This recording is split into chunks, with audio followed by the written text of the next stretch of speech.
Welcome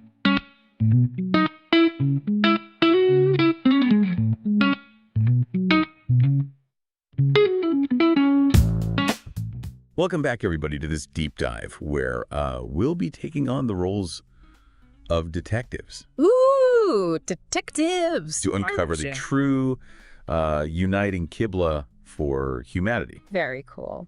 So, we're going to be piecing together these clues from ancient texts, geography, history, and all these clues seem to point to one idea. Okay. And that's that all prophets sought the same sacred spot.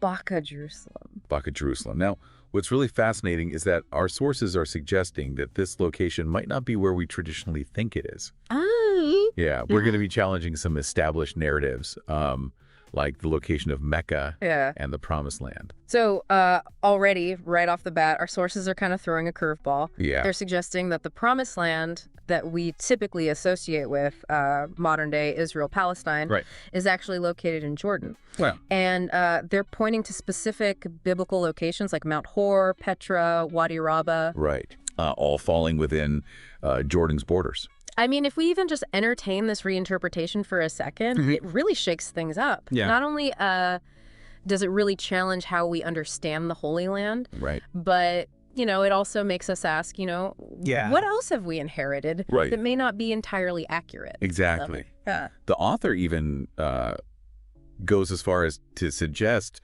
a vast conspiracy. Yeah, to obscure the true location, maybe for control over resources, religious authority, things like that. Okay, so now things are getting really interesting, right? Yeah. So the author then connects this reinterpretation of the Promised Land to Mecca. Specifically the, I guess you could call it an economic powerhouse. Right. That desert Mecca has become a $350 billion economy. Wow. And they're suggesting a historical link between this wealth and the ancient Israelites. Okay. Particularly their control over trade routes. And the Khazna treasury in Petra. Interesting. So this connection then brings us to the author's central argument that Baka, Jerusalem, not Mecca, is the true Qibla. They're bringing in Quranic verses and biblical references to support this claim. Okay. And they even suggest that Mecca Petra might have actually been a center of... I guess you could say negative spiritual influence, a place of temptation. Oh, okay. That kind of drew people away from the true Qibla. So are we saying that Mecca is completely irrelevant?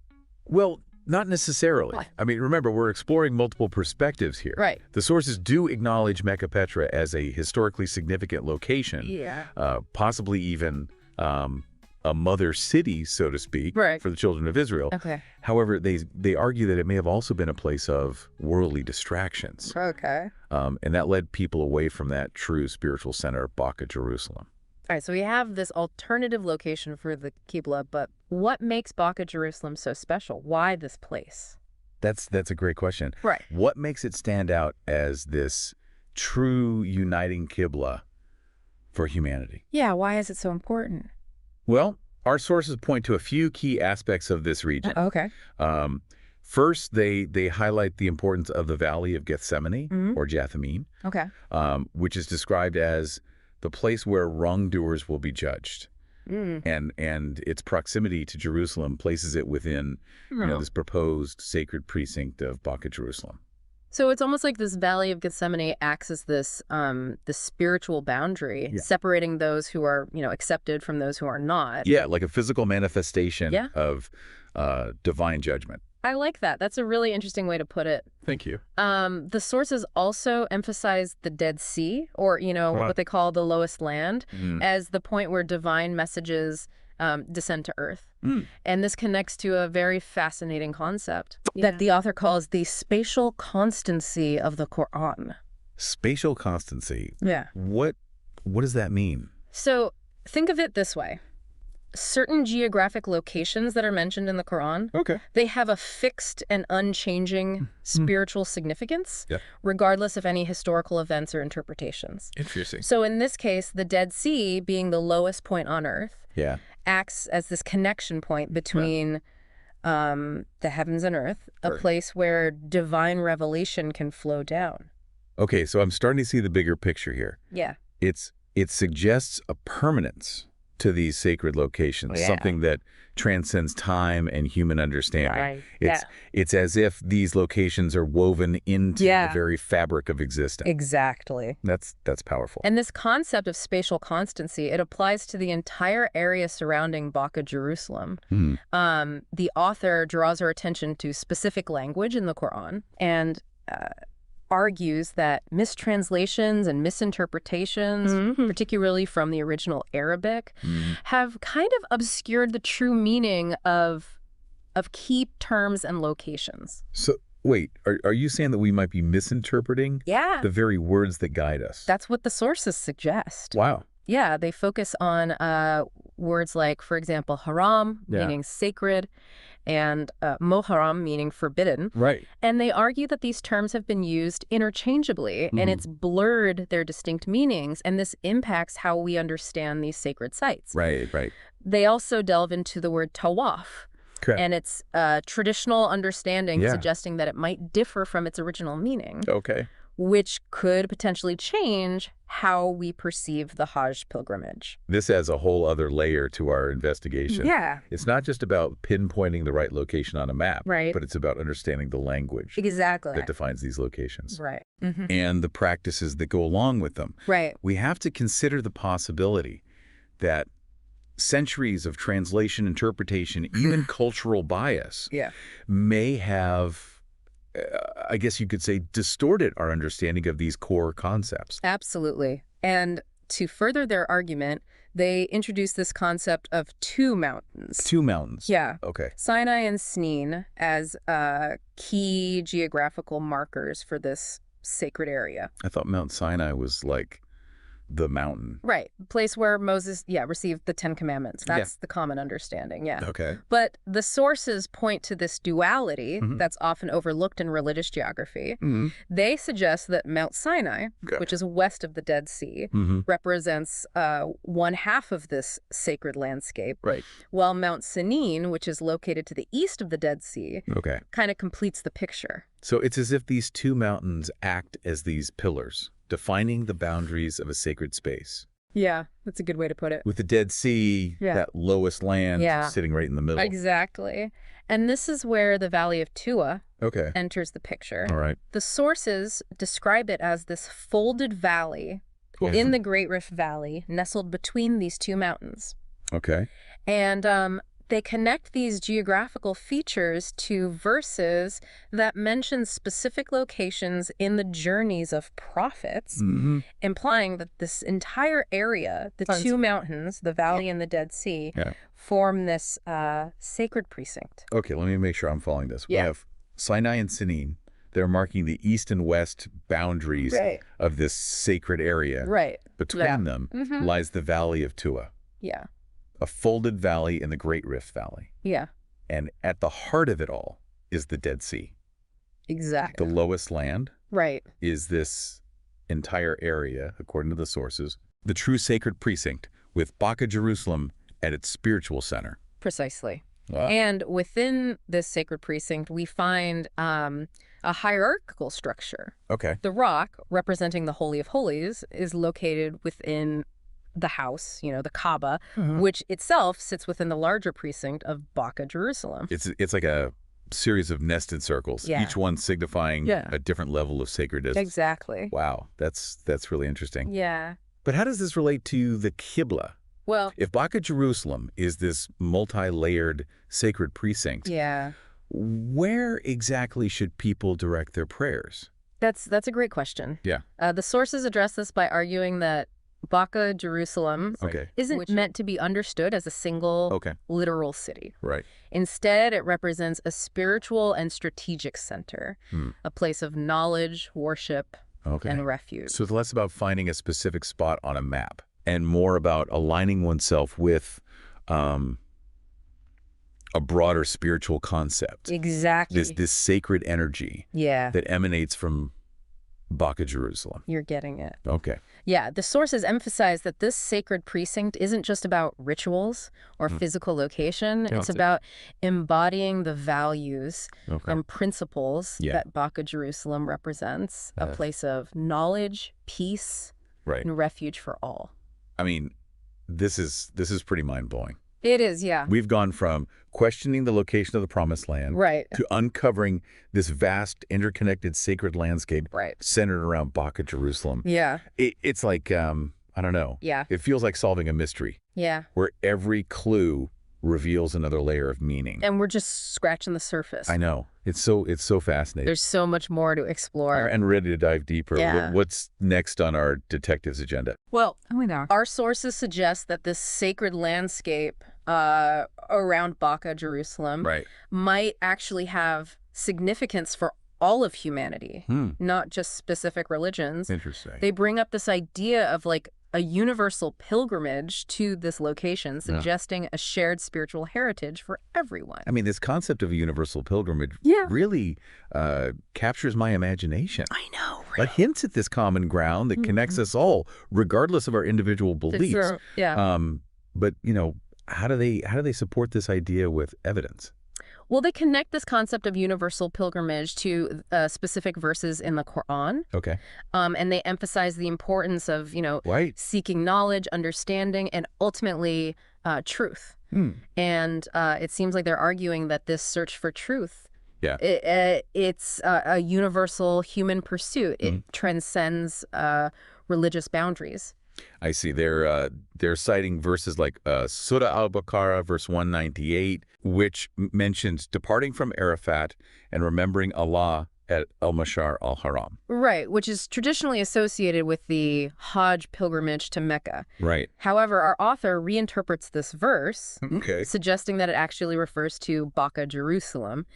They connect Arafat or Ararat to the story of Noah's Ark, which is mentioned in both the Quran and the Bible. That's an interesting connection. It's like they're drawing this parallel between Noah's Ark as this symbol of refuge, and Baka, Jerusalem, as this spiritual sanctuary for all of humanity. Exactly.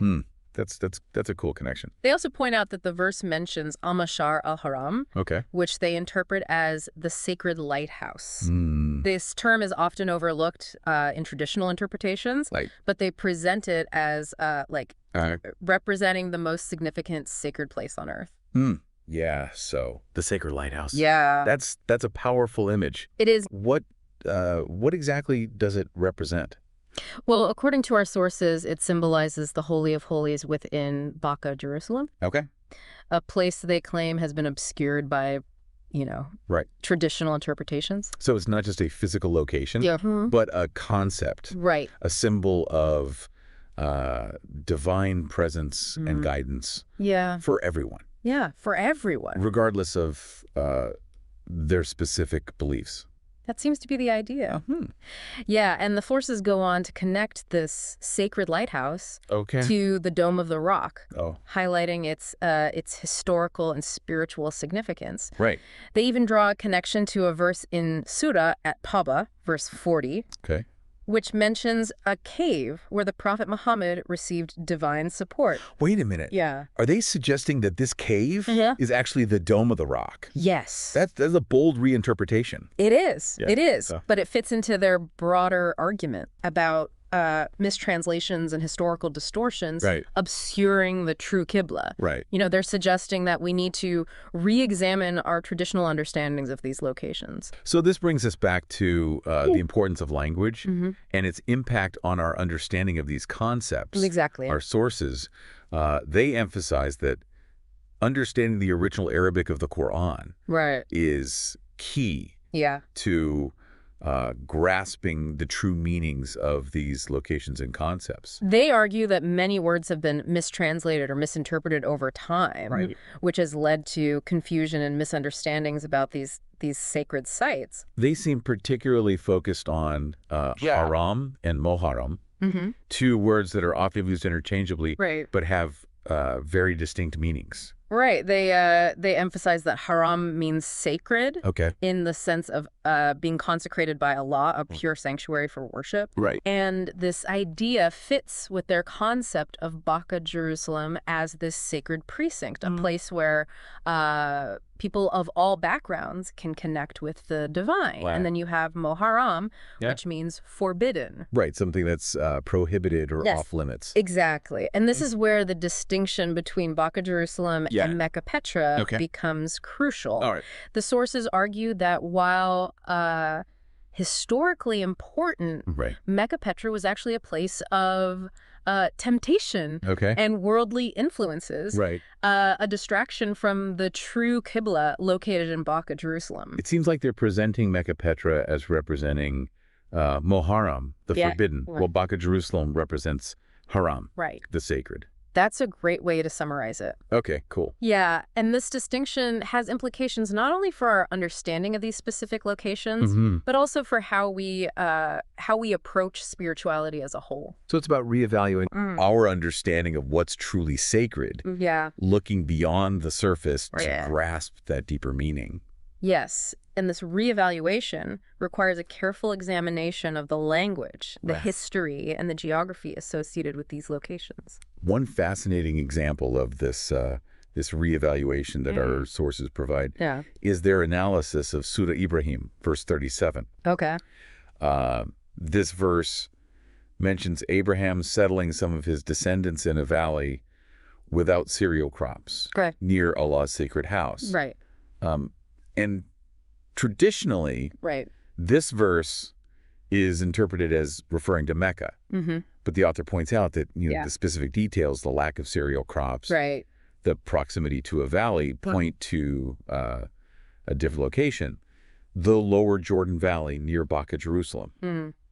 It's like they're detectives carefully piecing together clues to solve a historical puzzle. Yes. By, meticulously analyzing the words in their context. Yeah. They arrive at a different understanding of the events. Exactly. And their detective work leads to a remarkable conclusion. They propose that Abraham's descendants were sent to this valley near the forbidden Mecca Petra to guide people toward faith. And away from the negative spiritual influences of that location. So it's a bit of a spiritual tug of war. This battle between the sacred and the forbidden playing out across this ancient landscape. And according to our sources, this battle continues to this day. They present the struggle to understand the true Qibla, to decipher the messages of the prophets, and to live according to divine principles as an ongoing journey for all of humanity. I mean, we've covered so much ground already. We have. From questioning the location of the Promised Land to this concept of a universal pilgrimage. The difference between Haram and Muharram, and even this idea of the spatial constancy of the Quran. Right. And yet it feels like we're only scratching the surface. There's still so much more to uncover. I know. Yeah, we need to explore how these sacred locations connect to, the origins of humanity. Delve deeper into, the lowest land as this point of divine revelation and examine what these reinterpretations mean for our understanding of religious history and practice. Yeah. I mean, where do we go from here? Right. What's the next step in our investigation? Well, so we've been on this incredible journey, tracing the clues to uncover the true Qibla. Yeah. But it seems like this investigation goes even deeper. It does. Connecting these sacred locations to the very origins of humanity. Right. Our sources take this fascinating approach by weaving together, scientific and religious perspectives on this topic. Interesting. They cite Quranic verses that describe, the creation of humanity from clay. Right. They connect this to the blessed land of Palestine, illuminated by the light of its Lord. They even bring up a verse from Surah Al-Hijr, verse 26, which mentions creating man from clay like pottery. Right. It's like they're suggesting that the very material that we're made from can be found in this sacred land. It reinforces that idea of spatial constancy. Yeah, exactly. What we were talking about earlier. Yeah. It's not just about these abstract concepts or spiritual beliefs, but it's about a tangible link between humanity and this specific location. Exactly. So Baka Jerusalem becomes more than just a spiritual center. It becomes the starting point of our journey, both physically and spiritually. Exactly. This origin story then leads them to the concept of a successive authority on earth, as mentioned in Surah Al-Baqarah, verse 30. And they suggest that this authority refers to, a lineage of prophets, all guided by divine wisdom, and tasked with upholding truth and justice. It sounds like a chain of spiritual inheritance passed down through generations. Yeah, like a passing of the torch. With each prophet building upon the teachings of those who came before. Right. But how does this tie back to the Qibla? Well, they highlight the importance of the Valley of Gethsemane, or Jathamine, within this lineage.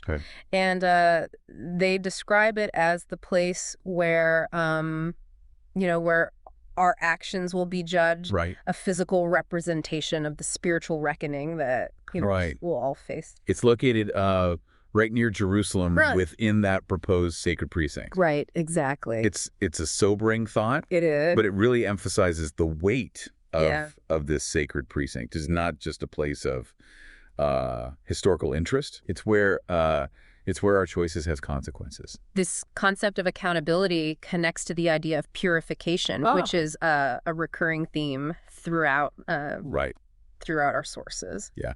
They cite the story of Abraham and Ishmael being tasked with purifying the house. Right. And they're suggesting that this act represents not only a physical cleansing, but also a spiritual transformation. Exactly. They even link this purification to the mission of the Prophet Muhammad, emphasizing the importance of, confronting falsehood and upholding truth in every aspect of life. And that brings us full circle back to that distinction between haram and maharam. Yeah, they argue that purifying the sacred precinct involves not only embracing what is haram, but also rejecting what is mahram. Right, those negative influences. Right, exactly. Like can lead us astray. So it's about making, conscious choices, constantly discerning between what aligns with our, higher purpose and what holds us back.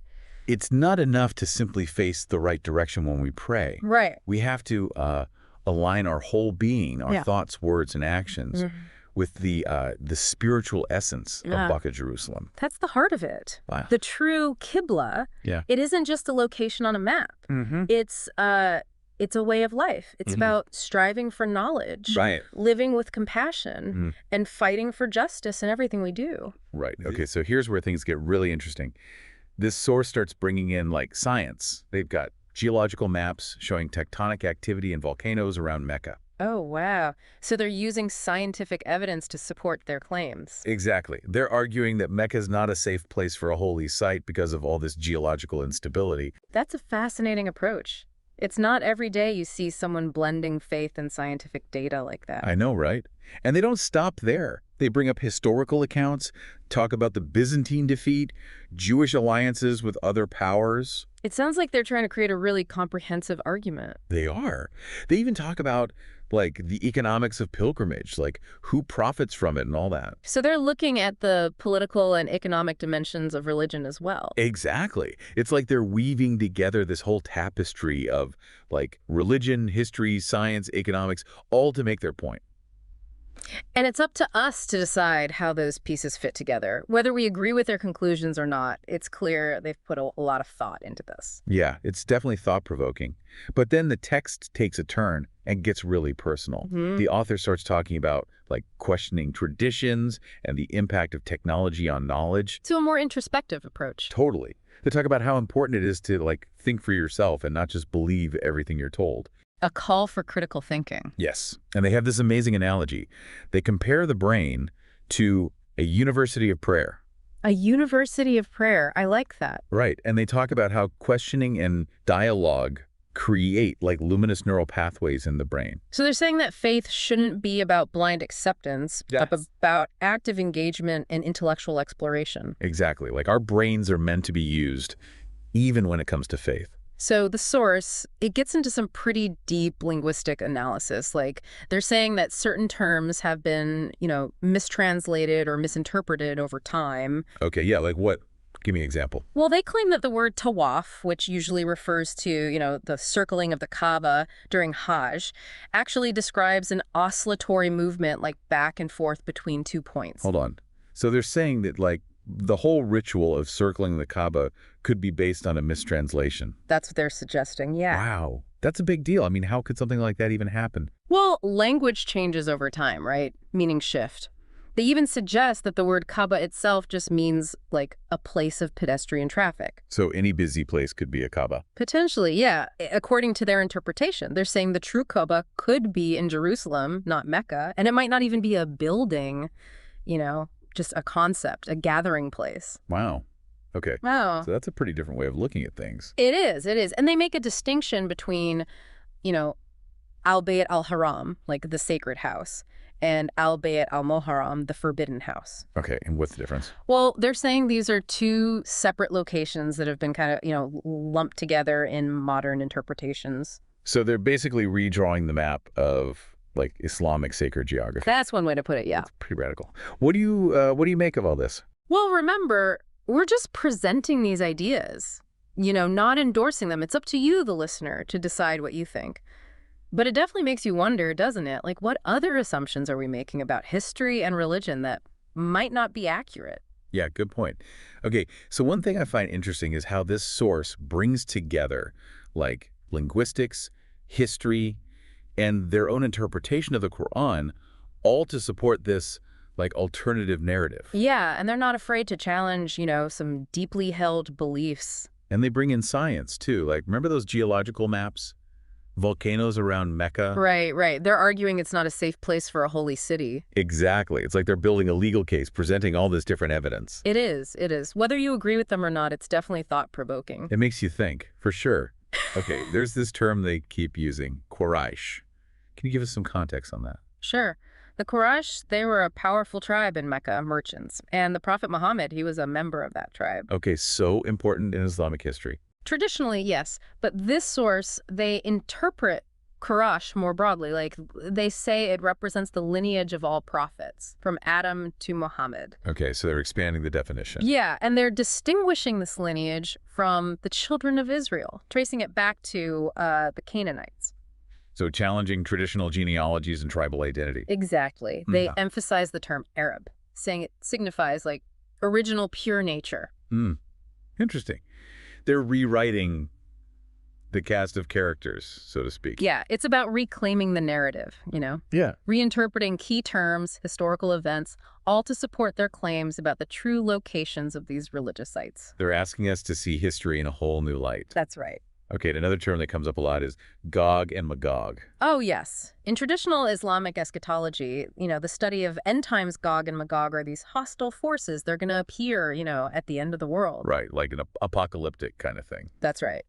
But this source, they use these terms to refer to specific groups within the children of Israel. Okay, so not just symbolic figures. No, they're saying these are real groups, real people who they believe, have corrupted the faith. They're associating them with, like, negative characteristics, right? Corruption, sorcery. Right, exactly. And again, we see this this recurring suspicion of certain Jewish groups. It's a consistent theme in this source. Oh, it's definitely something to be aware of as we're reading this.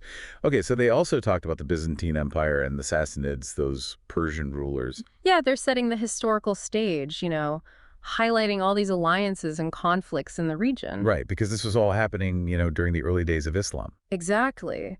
And they're saying that the Byzantine defeat at the hands of the Sassanids, well, this allowed the children of Israel, who they've been, portraying negatively, to gain control of Jerusalem. Okay, so they're connecting these big historical events to their own narrative about, like, the true locations of these religious sites. Right. It's all part of a bigger picture for them, like a struggle for control over these sacred places. It's like they're seeing this, like, hidden hand guiding history, a spiritual battle playing out over centuries. Yeah, that's a good way to put it.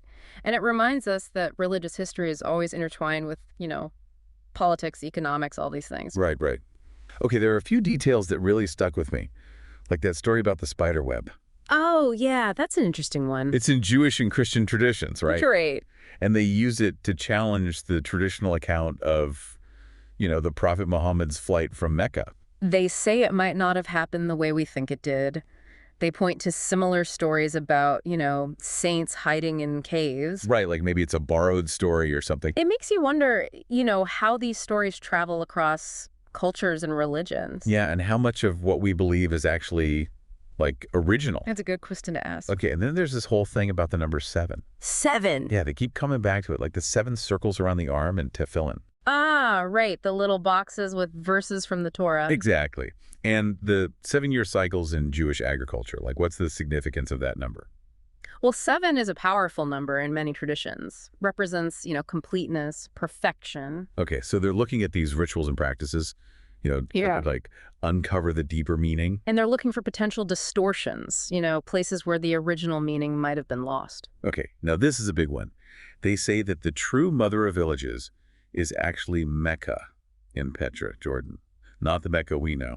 Right, right. That's a central part of their argument. They interpret that Quranic verse, the one about the mother of villages, as referring to Petra. They believe that this location was a central hub for, many prophets, including Abraham and Moses, and that it was like a center of good and evil, but ultimately rejected by God in favor of Jerusalem.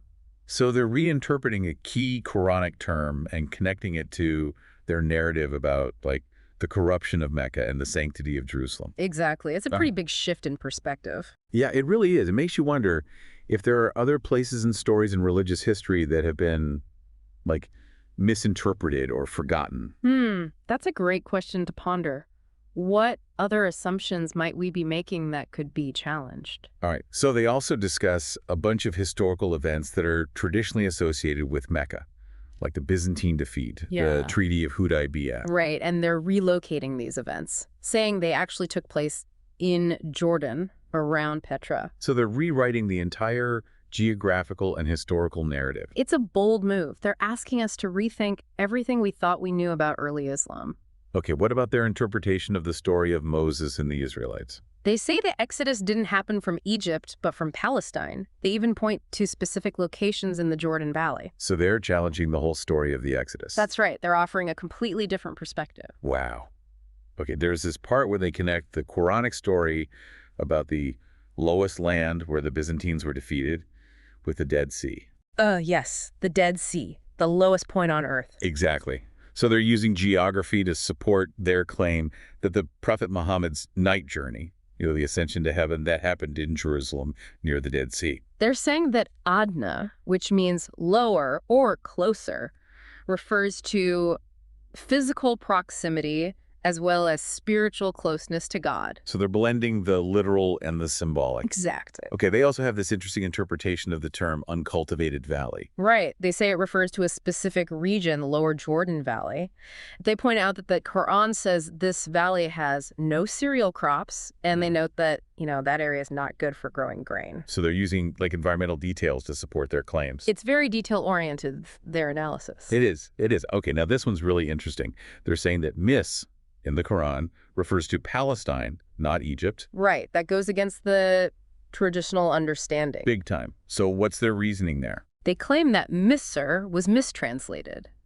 They say it actually refers to Palestine, and they use that to support their claim that the Exodus actually happened from Palestine.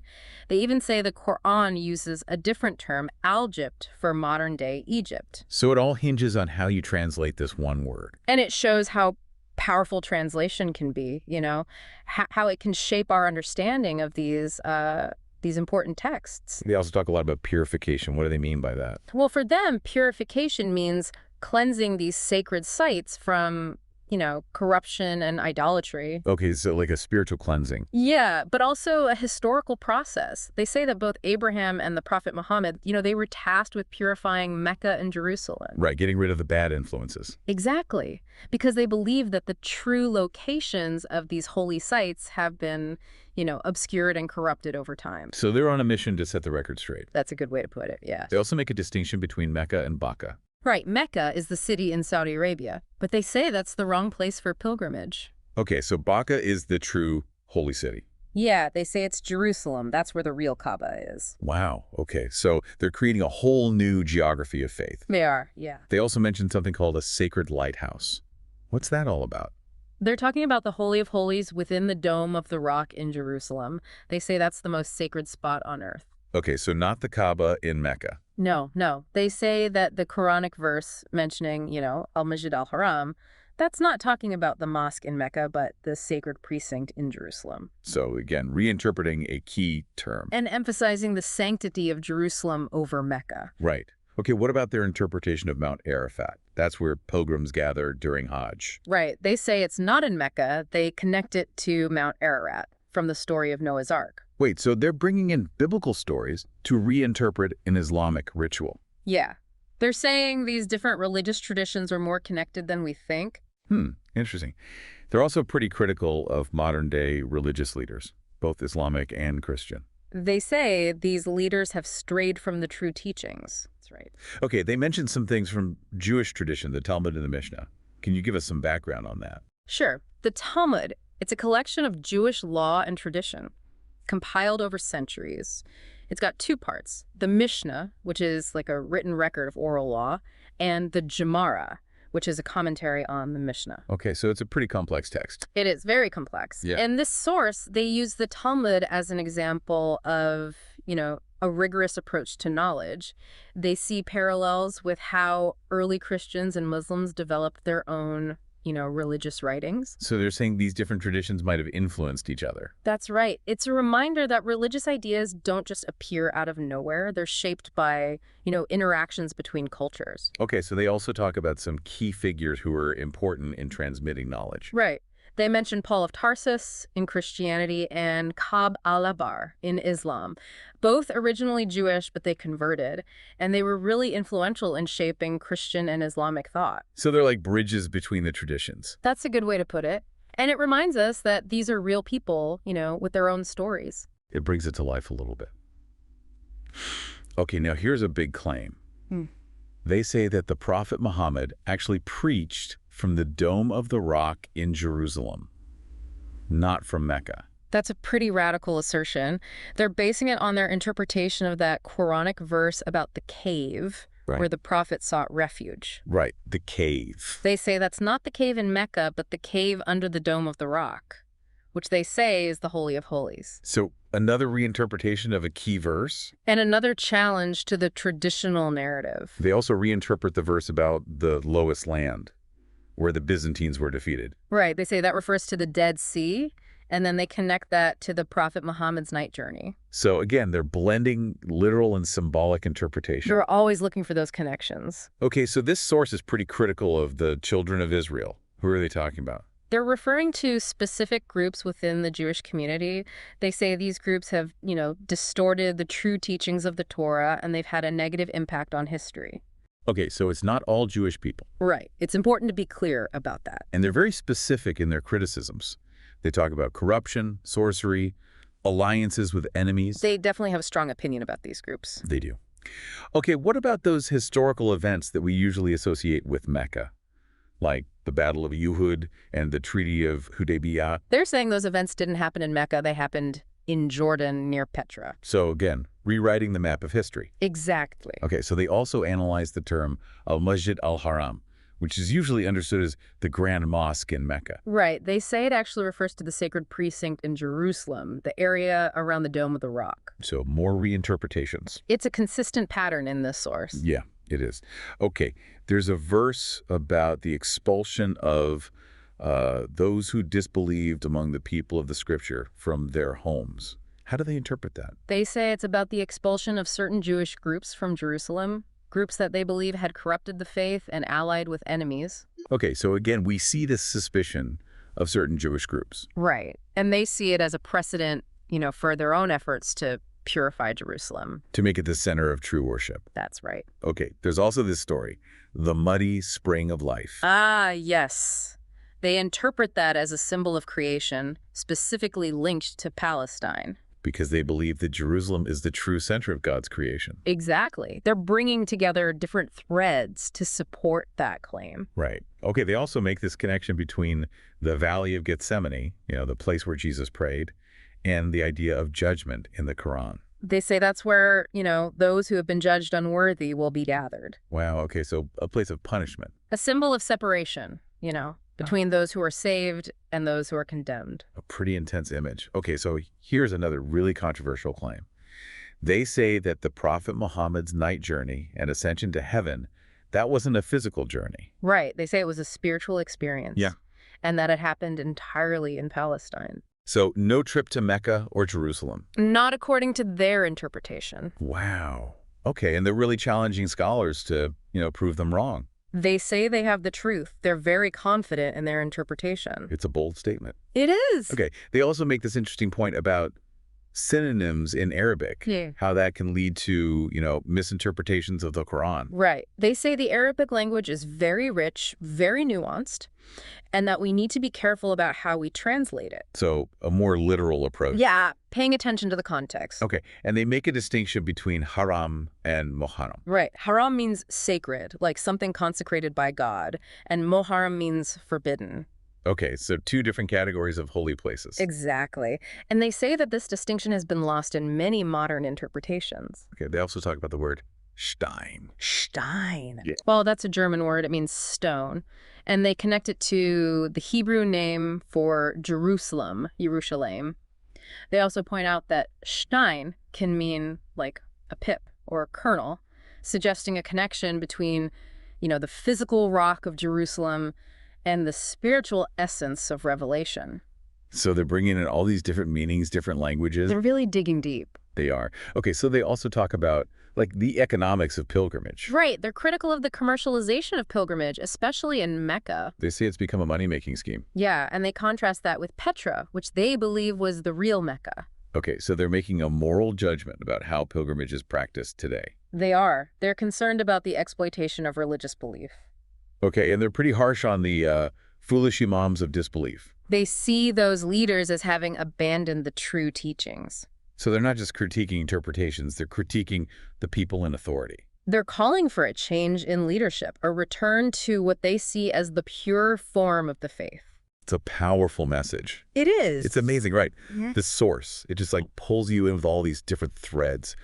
Language, history, geography, even economics. And this deep personal reflection on faith. Yeah, and they're not afraid to, shake things up, challenge the status quo. Totally, they're questioning everything. Okay, so they keep coming back to this idea of Baka, Jerusalem, as the true center of worship. Oh. Can you, sum up their argument for us? Sure, they're drawing on, all sorts of evidence, language, history, geography, even their own interpretation of the Quran. They say Baka, that term in the Quran, it refers to Jerusalem, not Mecca. And they point to, specific places, specific events that support their claim. So it's not just a random idea. They've really thought this through. Oh, yeah. They're very methodical. And they talk about the spiritual significance of Jerusalem, how it's connected to all these prophets, Abraham, Moses, Jesus. Right. For them, Jerusalem is this cosmic axis point where heaven and earth meet, the center of, divine energy and revelation. It's a pretty powerful vision. And it's not just words. They use visuals too, right? Maps, images. Exactly. They want us to see it, literally see it, the connections they're making. Yeah. Like a visual argument. They show us maps of specific places, pictures of ancient ruins, even modern photos. It's very engaging. It pulls you in. It does. It does. Okay, so they also talk about the relationship between Jewish and Christian communities, back during the Umayyad and Abbasid caliphates. What do they say about that? Well, they paint a picture of a very diverse and dynamic society where these different groups, they interacted, they collaborated sometimes. So not always conflict. No, not always. But they acknowledge there were tensions, political, economic factors. And they talk about alliances that formed, different groups coming together for different reasons. It reminds us that history is messy. Right. It's not always black and white. Exactly. There are always, different perspectives, different motivations. Yeah. And it reminds us that, religious communities, they're not all the same. Right. There are divisions within these groups, disagreements. Definitely. It's not as simple as we sometimes think. For example, they argue that the promised land, the one promised to the Israelites, might actually be in modern-day Jordan. Wait, not Israel-Palestine? Nope. Jordan, they say. Wow. Okay. Okay. That's a pretty big claim. Huge. So how do they back that up? Well, they use a lot of examples from the Bible itself. They point to specific locations like Mount Hor, Petra, Wadi Araba, Diban. All in Jordan? All in Jordan, exactly. And they argue that these places, they actually fit the biblical descriptions of the Holy Land. So are they saying that the Israelites, after they left, they went to Jordan, not Palestine? That's what they're saying. That really shake things up. It does. And they claim that this misinterpretation, The whole Jordan thing. yeah, has been going on for centuries. Wow. By Jewish, Christian, even Muslim scholars. So it's not just a small group of people? No, it's like everyone's got it wrong, according to them. Okay, so it sounds like the problem isn't necessarily with the locations themselves. Right. But with how we understand their significance. Yeah, like the meaning we've attached to them. Right. So what else do they say about biblical interpretations? They go deep into this idea that the Torah, well, it's been mistranslated. It's translated. And misinterpreted over time. Okay. They claim that the Quran and what they call a corrected Arabic Torah can provide a more accurate understanding. Interesting. So they're not just questioning the locations, but the whole story, the whole narrative. Right. They're saying we've been reading it wrong all along. Fascinating. And what about those specific figures you mentioned earlier, like Jacob and Israel? What do they say about them? That's where it gets really interesting. They claim that Jacob was never actually called Israel by God. Never. In either the Quran or the Second Testament. But and then they tie this into their idea of Israel existing before Adam. Before Adam? Like, how is that even possible? Right. It's one of their most provocative claims. They even say that this pre-Adamite Israel... This Israel that existed before Adam. Yeah, had children named Gog and Magog. Those names sound familiar. They're often associated with, like, end times prophecies. Right. So they're proposing this whole hidden history. Like secret chapter. With Israel, Gog, and Magog all existing before the Adam we know from the Bible. Exactly. They even connect it to how the Quran describes creation. Oh, how's that? As a gradual process, like humanity developed over millions of years from some primitive form. So they're trying to bring together science and religion, evolution, and these ancient texts. Yeah, it's a pretty unique blend of ideas. It is. But where does Adam fit into all of this? Are they saying he wasn't important? Not necessarily. They still see him as a pivotal figure, just maybe not the absolute beginning. Wait, hold on. Are they implying there were multiple lineages, like different branches of humanity developing at the same time? That's what it sounds like. But that goes against the whole idea of Adam and Eve being the ancestors of everyone. It does. And to make things even more complicated, they bring up this concept of humanity originating from a single female mother. Okay, now my head is spinning. Mine too. It's like they're weaving together science, history, and religion to create a whole new tapestry. Wow. So we've got the Promised Land, potentially in the wrong place, a challenge to the Jacob to Israel story, and now this idea of pre-Adamite figures and multiple lineages. It's a lot to unpack, right? It is. This is already one of our most challenging deep dives yet. Maybe we should take a closer look at what these sources say about some specific locations. Good idea. What about some of those places mentioned in the Quran, like Mount Sinai? Okay, yeah. The Quran does describe a lot of biblical locations, and these sources offer some, let's say, unique interpretations. What? For example, they claim that Mount Sinai, where Moses got the 10 Commandments, it's actually not where we think it is. Really? Where do they say it is? Not on the Sinai Peninsula, but in the Jordan Valley. The Jordan Valley. Are you serious? So the whole story of Moses and the Israelites, the whole Exodus. All in the wrong place, according to them. Wow, this is huge. But why? What makes them think it's in the Jordan Valley? Well, they rely heavily on the Quran's descriptions of Mount Sinai and the surrounding area. Okay. There are verses that mention a sacred valley called the Wadi of Toa.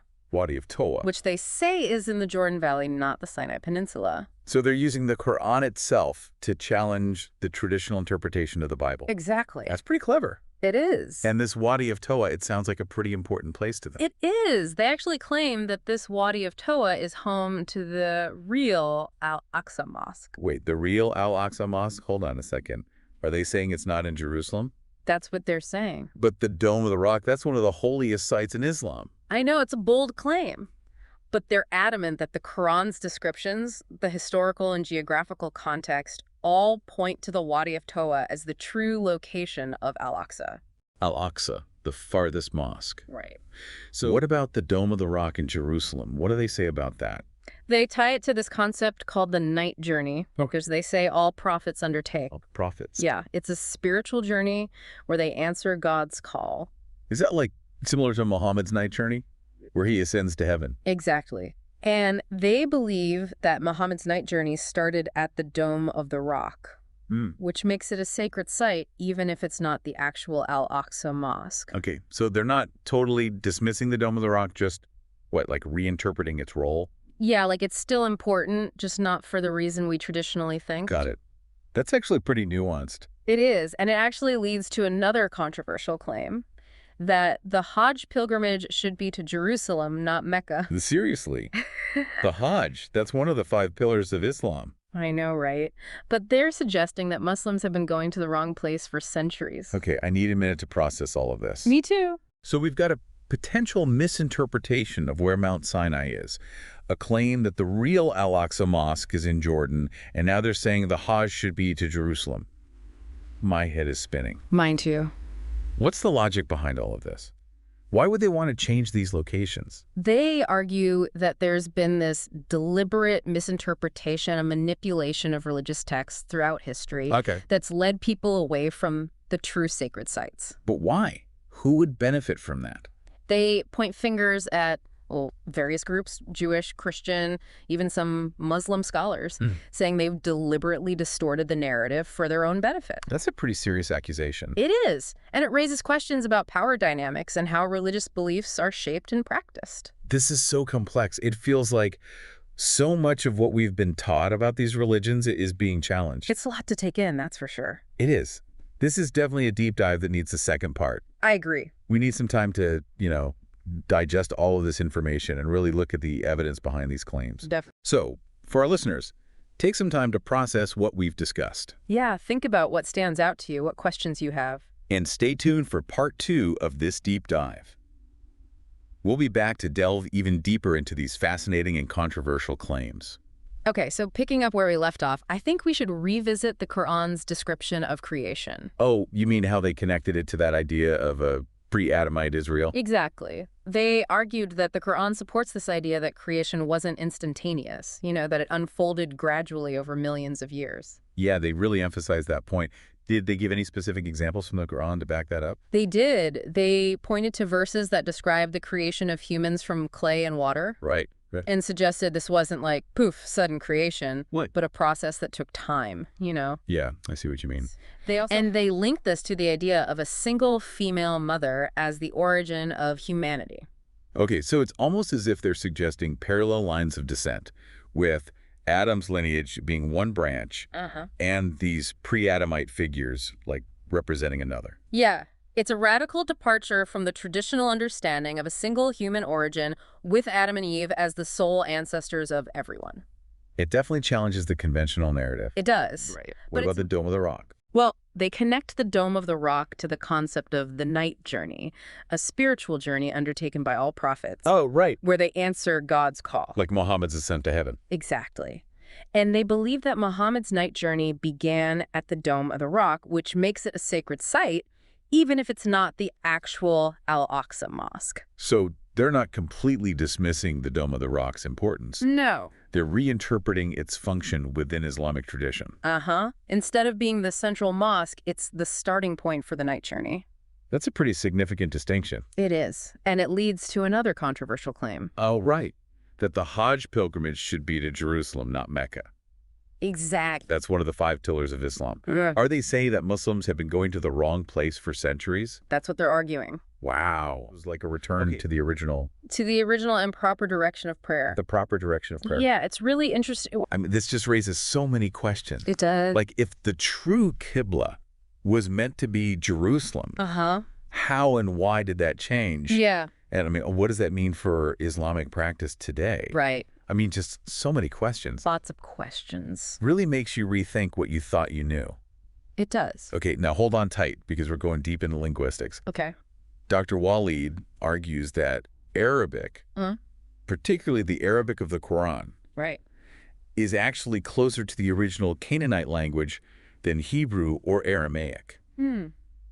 Wow. Yeah, and he has all these detailed analyses to back it up. Oh, yeah? He compares things like phonetic features, grammar, and vocabulary across these different languages to try to show how Arabic has held on to these older linguistic features that Hebrew and Aramaic have lost. So it's almost like he's piecing together this linguistic puzzle. It is. To connect all these languages back to a common ancestor. Yeah, he's going way back. It really makes you realize those deep connections between these languages and how they might shed light on the origins and transmission of religious texts.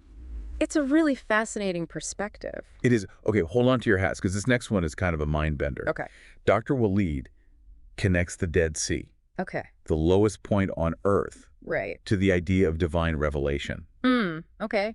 How does he even make that connection? So he interprets specific Arabic words in the Quran to mean lowest. Okay. And he relates that to the place where the angel Gabriel is said to have descended to the Prophet Muhammad. Okay, I mean, that's an interpretation I've never heard before. It's different. And it really highlights how important those specific words and their meanings are when we're interpreting these texts. Absolutely. And he even brings in the historical context of the Byzantine-Persian War and the influence of Haredi Jews on dress codes. So it's like this really unexpected blend of historical events It is. and linguistic interpretation. It's a very interesting mix. It just goes to show how many layers there are to these texts, and that context is everything. Absolutely. Okay, now the last point we're going to cover in this part of our deep dive is Dr. Walid's distinction between the sacred house, the sacred precinct, and the Al-Aqsa Mosque. Right. And his take on this is pretty unique. Yeah, it is. Okay, I'm intrigued. Lay it on me. So he argues that the Al-Aqsa Mosque isn't actually the mosque that's in Jerusalem today, but refers to a site near the Dead Sea where prophets receive their messages. Ah, wow. That is a completely different understanding than what most people think of. It is. When they hear Al-Aqsa Mosque. Right. Right. It's a different location altogether. Yeah, and he connects this to Mount Sinai and the Valley of Tua, citing specific verses from the Quran to support this view. He does. He pulls in a lot of different threads. He really is weaving together this complex web of interpretations. He is. Drawing from both the Quran and the Bible to build his case. He uses both. It's a lot to take in. Yeah. We've only just scratched the surface, but this is already making me look at these texts in a whole new light. I think that's the point. It really is. To make us question what we think we know and look at it in a new way. Absolutely. Welcome back to our deep dive. Yeah, I am still trying to process everything from that last part. I know, it's a lot. Dr. Walid really makes you question, like, everything. He does. So before we move on, can you just, like, remind us Sure. of the distinctions he makes between the sacred house, the sacred precinct, and the Al-Aqsa Mosque? Yeah, so he believes the sacred house is in Baqqa, Jerusalem. Okay. The sacred precinct is near the Dead Sea. Okay. And the Al-Aqsa Mosque is the specific location where Moses crossed the Dead Sea. Okay, that helps. Yeah. So where do we go from here? So he talks about these prophets and how they would journey to this Al-Aqsa Mosque each spring to receive their messages and their orders. So he kind of imagines it as the place where they would receive divine commandments. So he's really reimagining this whole landscape. He is. Where these pivotal religious events took place. Yeah, and he connects this to Mount Sinai and the Valley of Tua. Right. Drawing on verses from the Quran that mention those locations. Yeah, I remember him referencing Surah Al-Mu'minun, which talks about that tree on Mount Sinai that produces oil and food. He's connecting that to this idea of this, like, bountiful and sacred space. Exactly. And it's really interesting how he, like, brings together these geographical references and these scriptural passages to kind of construct his interpretation. It is. And he also very clearly pushes back against those traditional Islamic interpretations. Okay, how so? So he compares the Al-Aqsa Mosque to Noah's Ark, using the same word to describe them, both Qadis. Okay, so he's saying the Al-Aqsa Mosque is like this sacred protected space, similar to how the Ark, you know, saved Noah and his followers. Exactly. Makes you think about the symbolism of these places. Right. And remember, he's building this case for Baqqa, Jerusalem as the true Qibla. Right. So he argues it's not simply about facing a specific direction, but it's about aligning yourself with this city that embodies monotheism. And by doing so, he's directly challenging this whole idea of Mecca as, like, the focal point. He is. Right. He even goes so far as to criticize those who he believes have distorted the true message and have led people away from the sacred house in Baqqa, Jerusalem. Does he name names? He does. Okay, who does he talk about? He specifically mentions people like Ka'b al-Ahbar, Abdullah ibn Saba, and Ibn Munba. And he seemed to associate these individuals with the children of Israel. Yeah, and he kind of accuses them of spreading falsehoods. Right, and it's important, you know, for listeners to remember that, you know, this is his perspective. Of course. And, you know, these are pretty strong claims, and we're exploring his ideas. Right. But it's crucial to maintain that critical lens. Absolutely. And remember that these claims are presented within a very specific worldview. A very specific worldview.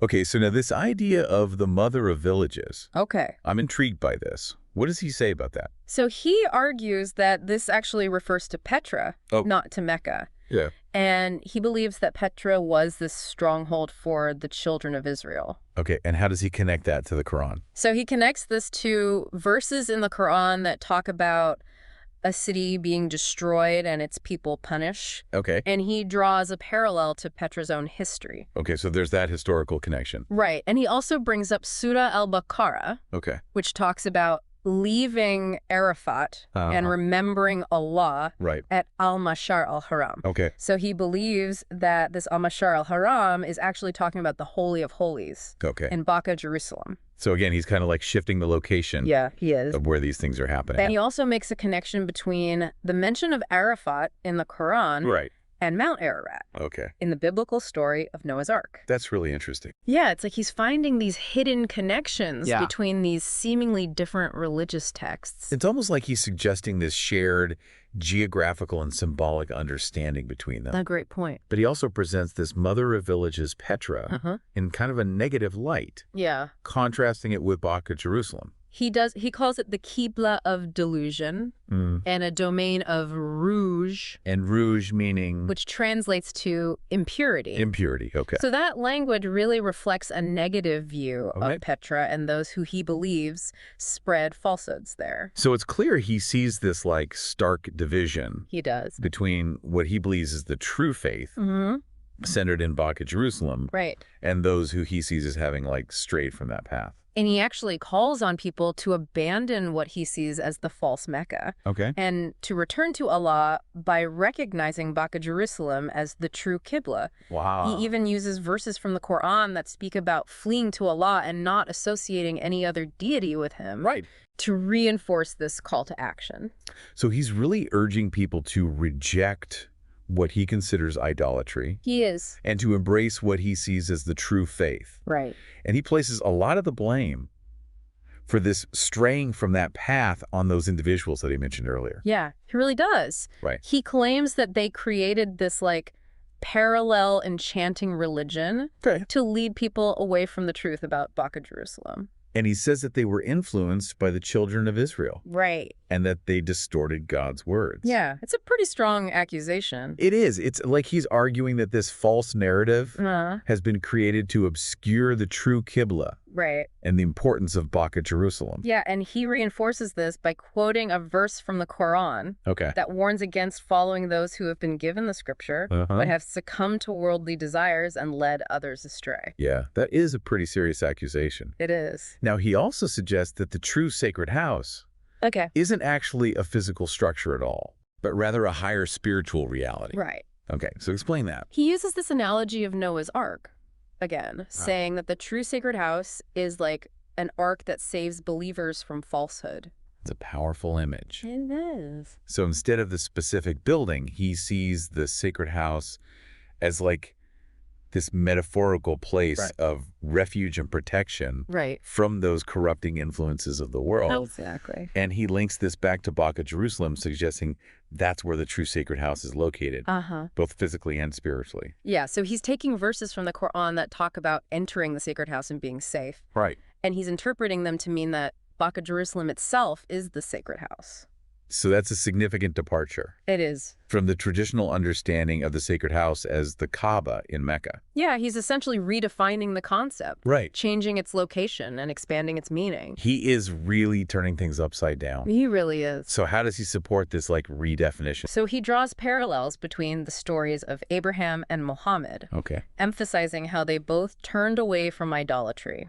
Towards the true Qibla. Which he believes is Baka, Jerusalem. So he brings up the verse where Abraham gazes at the stars and says, "Indeed, I am ill." And he compares that to God telling Muhammad, "Indeed, we see your turning of the face toward the heavens, so we will surely turn you to a Qibla with which you will be pleased." It's really a thought-provoking comparison. It is. Right, suggesting that both Abraham and Muhammad were seeking a higher truth and that God guided them to the same Qibla. Yeah, it really reinforces his argument that Baka Jerusalem has always been the true direction of prayer. And he pulls from the Bible, too. He does. It's just the Quran.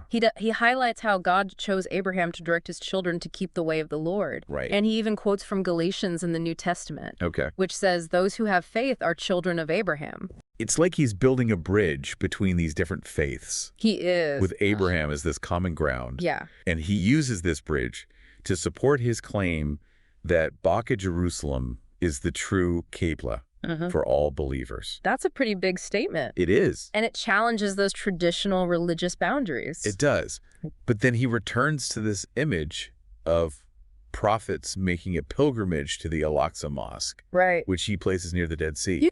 He describes them traveling there each spring to receive messages and orders, and he kind of envisions it as the spot where Moses received the 10 Commandments. Wow. And where all prophets have gone to commune with God. So he's painting this picture of this continuous prophetic tradition centered on this specific location. And he links it back to Noah's Ark again. Right, using that word Qadiz to describe both. Yeah. Really emphasizing that idea of the Al-Aqsa Mosque as like a place of refuge and revelation. A sanctuary for believers to find guidance and protection. Yeah. And he uses that to support his claim that the true Qibla isn't just a physical direction. Right. It's a spiritual orientation towards this sacred space. Right. Aligning ourselves with the Al-Aqsa Mosque means aligning with divine will and the legacy of the prophets. So how does he reconcile this idea of the Al-Aqsa Mosque being near the Dead Sea with the mosque that actually exists in Jerusalem today? So he actually incorporates the Dome of the Rock into his interpretation, suggesting it's part of this larger sacred precinct. And he links this to verses that describe the beauty and grandeur of the sacred house.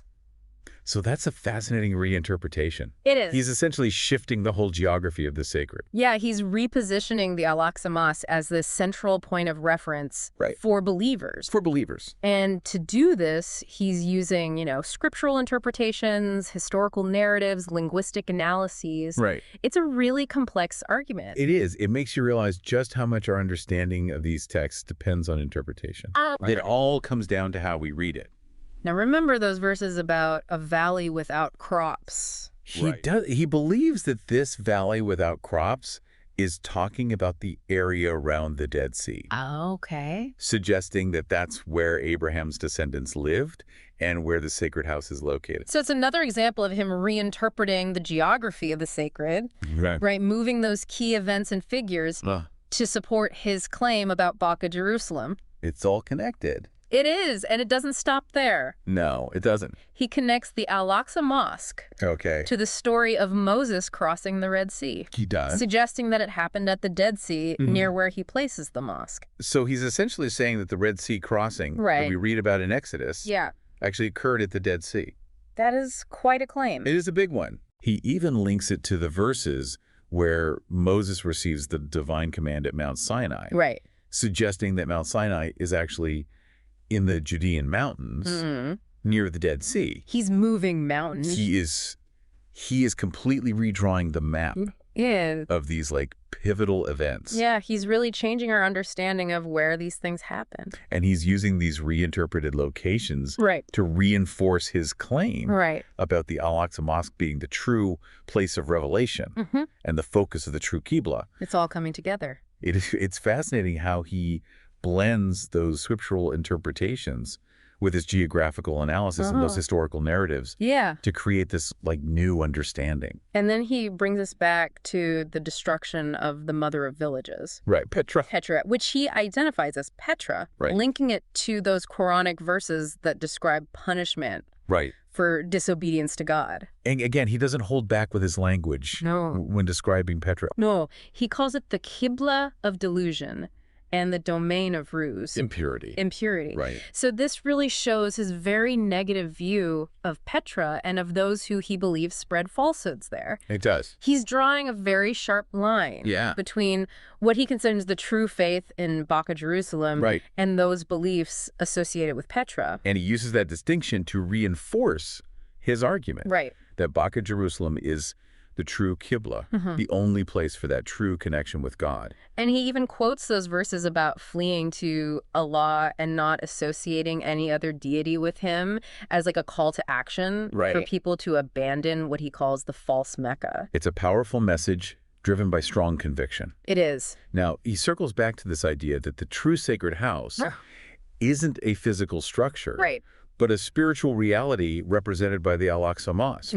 So it's like he's saying that the true sacred house is a spiritual concept that goes beyond any particular building. Okay. And he uses that Noah's Ark analogy again, saying that the true sacred house is like an ark that saves believers from falsehood and misguidance. It's such a powerful image of refuge and protection from those corrupting influences of the world. And he connects it back to Baka Jerusalem, suggesting that that's where the true sacred house is found both physically and spiritually. So he's saying Baka Jerusalem itself embodies the sacred house. Which again goes against that traditional understanding of the sacred house as the Kaaba in Mecca. He's redefining the concept, moving its location and expanding its meaning to include this broader spiritual reality. And he backs this up by comparing the stories of Abraham and Muhammad again. He does. Emphasizing their turning away from idolatry toward the true Qibla. The true Qibla, which he believes is Baka Jerusalem. He brings up those verses about Abraham looking at the stars and saying, "Indeed, I am ill." And he compares it to God telling Muhammad, "Indeed, we see your turning of the face toward the heavens. So we will surely turn you to a Qibla with which you will be pleased." It's a clever comparison. It is. Suggesting that both Abraham and Muhammad were on this same path of seeking a higher truth and being guided to the same Qibla. He's using these stories to argue that Baka Jerusalem has always been that true direction of prayer. And he brings in the Bible again, to bolster his case. He talks about God choosing Abraham to teach his children to keep the way of the Lord.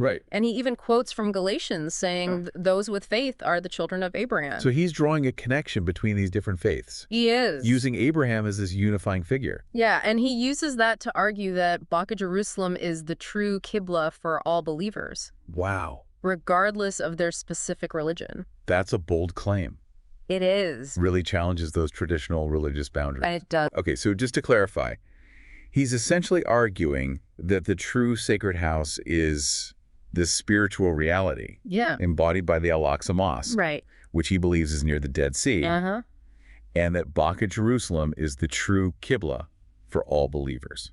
That's a great summary. And he believes that both the Quran and the Bible support these ideas. It does. That's a fascinating perspective. It is. And it really makes you think about the power of interpretation and how different people can read and understand these texts in such different ways. Absolutely. It highlights the complexity and the nuances. Okay, so what else does Dr. Waleed discuss? So he circles back to the concept of mishur, arguing that it's often misinterpreted as Egypt when it actually refers to Palestine. He pointed to those verses that describe agricultural practices and crops that he said don't really align with Egypt, but would fit perfectly with Palestine.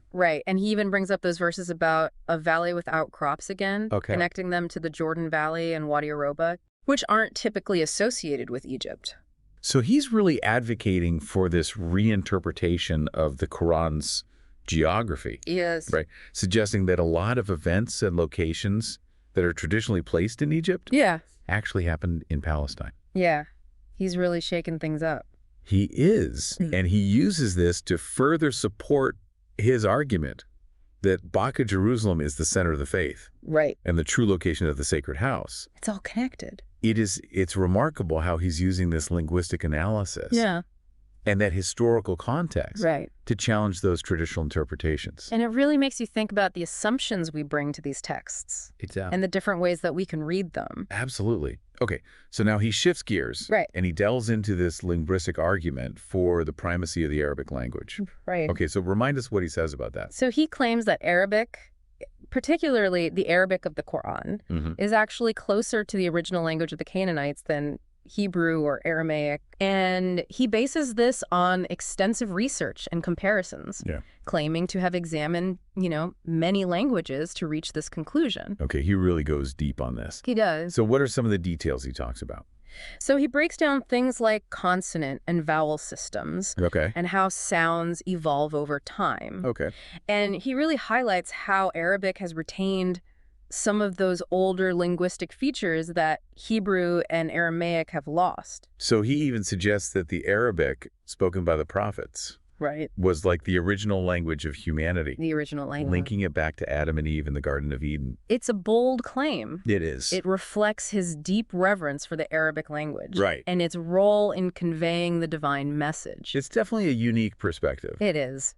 And it ties into his argument that translations can't really capture the true meaning of the Quran. Right. He believes that those who don't understand Arabic are kind of at a disadvantage because they're more likely to be misled by mistranslations. So that's a pretty strong statement. It is. That raises these questions about the accessibility of the Quran to people who don't speak Arabic. Right. It also highlights the important role of language and interpretation in understanding religious texts and the challenges that come with translation. Right. So to recap, he's arguing that the true Qibla is this spiritual orientation towards the Al-Aqsa Mosque, which he believes is here the Dead Sea, and that Baka, Jerusalem, is that true center of the faith. Exactly. And he believes that both the Quran and the Bible support these claims. They do. It's a lot to process. It is. What else does he cover?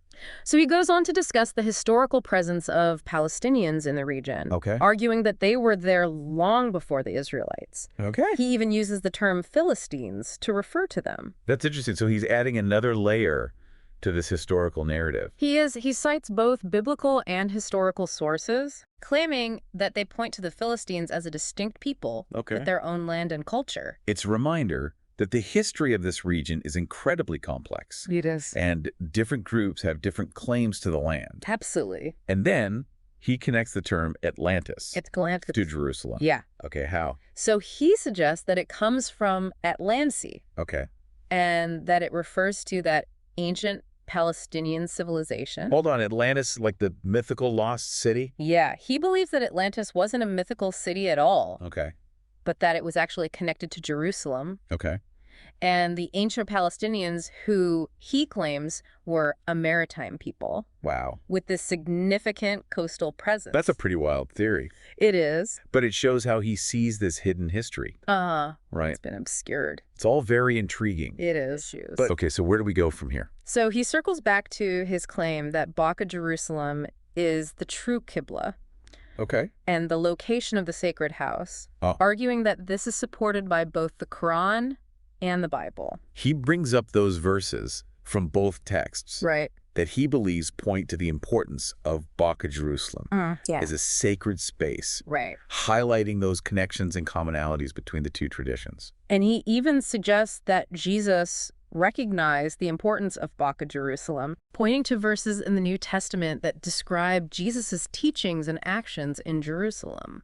It's like he's building a case for this shared religious understanding that goes beyond those specific denominations. Suggesting that Baka, Jerusalem holds this universal significance for all believers. A unifying claim. It's ambitious. It is. Then he turns back to the destruction of Petra. Which he sees as this center of idolatry. Linking it to those verses in the Quran that describe God's punishment. And he uses really strong language again. Yeah, calling Petra the Qibla of delusion and a domain of ruse. Impurity. It's clear he sees this sharp distinction between what he believes is the true faith, centered in Baka, Jerusalem, and what he views as like the corrupt and misleading beliefs associated with Petra. He sees them as very different. And he uses that distinction to support his argument that Baka, Jerusalem is the true Qibla, the only place where believers can truly connect with God. And he even quotes those verses from the Quran about fleeing to Allah and not associating any other deity with him to reinforce his call to action for people to turn away from what he sees as the false Mecca. Yeah, it's a powerful message driven by strong conviction. Let's do it. Man, we have really gone deep, haven't we? Into some really challenging ideas. Yeah. It's incredible how Dr. Waleed brings together so many different things. I know, right? Like geography, history, linguistics, even theology. Yeah, he really constructs this complex argument. He does. That really makes you think about everything you thought you knew. It does, and it makes you re-examine these assumptions. Absolutely. That we often bring to these sacred texts. Yeah. You know, I was really struck by how Dr. Waleed doesn't just make these claims. He really dives into the specifics to support his arguments. You got the receipts. He does. And like his analysis of the word Atlantis, right. I mean, he actually connects that to Jerusalem. Yeah, it's a really fascinating connection. It is. He believes that Atlantis comes from Atlant Sea. Okay. And he links it back to this ancient Palestinian civilization. Right. Suggesting that they were a maritime people with a significant presence on the coast. He even suggests that the children of Israel intentionally hid the truth about Atlantis to keep people from recognizing the real importance of Jerusalem.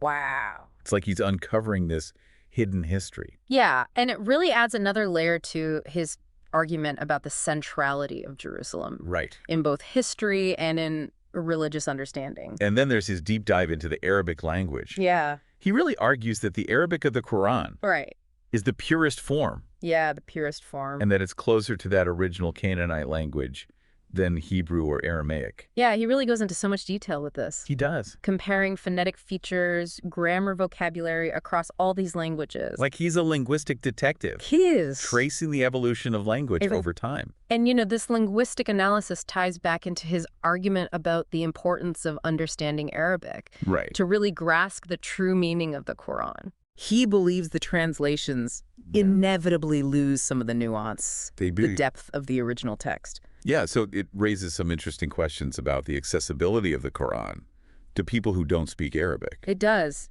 If he's right, does that mean you can't fully understand the Quran unless you know Arabic? That's a big question. It's a challenging thought. Yeah, it is. You know, it makes you think about the role of translation and interpretation when it comes to these sacred texts. It's so important. It is. Okay, so another point that he emphasizes is the historical presence of Palestinians in the region. Right. Arguing that they were there long before the arrival of the Israelites. Yeah, and that they have this deep connection to the land. He even uses the term Philistines to refer to them, citing biblical and historical sources that describe them as this distinct people with their own land and culture. And it's a challenge to the historical narrative that so many of us are familiar with. It adds another dimension. Okay, so this source ends with a challenge, right? They're like daring scholars to prove them wrong. Yeah, it's a very bold conclusion, very confident. They say they've found the truth and they want everyone to know it. It's like they're putting down a gauntlet, saying, come and debate me. They're not afraid of a challenge. They want to spark a conversation. They want to shake things up. Absolutely. Oh, I think they've definitely achieved that. This deep dive has been, it's been a wild ride. It has. We've explored some really interesting ideas, challenging ideas about, you know, where these important religious sites are, how we interpret history, even what faith means. It's made me question a lot of things. Yeah. Made me want to, like, do more research, learn more. And that's what a good deep dive should do, right? Exactly. Yeah. So this deep dive has been an incredible journey. It has. We started by questioning the location of the Promised Land, right, and ended up uncovering this vast, interconnected, sacred landscape, right, all centered around Baka Jerusalem. It's really amazing. We've explored the origins of humanity, the lineage of prophets, the difference between Haram and Moharam, right, and the fascinating concept of spatial constancy. It's really challenged us to rethink our understanding of, you know, sacred geography, religious history, and the very nature of spirituality. We've been given this this new lens to view the world. I like that. One that reveals hidden connections and deeper meanings. It's really powerful. But what does it all mean for our listeners? Right. What can they take away from this deep dive? I think the most important takeaway is that the search for the true Qibla is this ongoing journey, both for individuals and for humanity as a whole. It's about aligning ourselves with those universal principles of truth, justice, and compassion, and striving to embody those principles in our daily lives. It reminds us that spirituality isn't about, you know, blind faith or rigid dogma. It's about seeking understanding, questioning assumptions, and living in accordance with our highest values. And as we continue on this journey, we must remember the power of language history and geography in shaping our understanding of the sacred. By examining the words, the stories, and the places that hold, spiritual meaning, we can uncover, hidden truths and deepen our connection to the divine. This deep dive has left me with even more questions than answers. It always does. But that's the beauty of exploration. It is, yeah. It's about embracing the mystery, the unknown, and the constant unfolding of discovery. Who knows what we might find as we continue to explore. Perhaps this episode has sparked a new curiosity in our listeners, a desire to, delve deeper into these sources, research these locations, or simply contemplate the concepts that we've discussed. Whatever path they choose, we encourage them to approach it with open minds, compassionate hearts, and a willingness to challenge their own assumptions. That's what the deep dive is all about. Exactly. Until next time, keep exploring. Keep questioning. Keep questioning. And keep seeking. And keep seeking.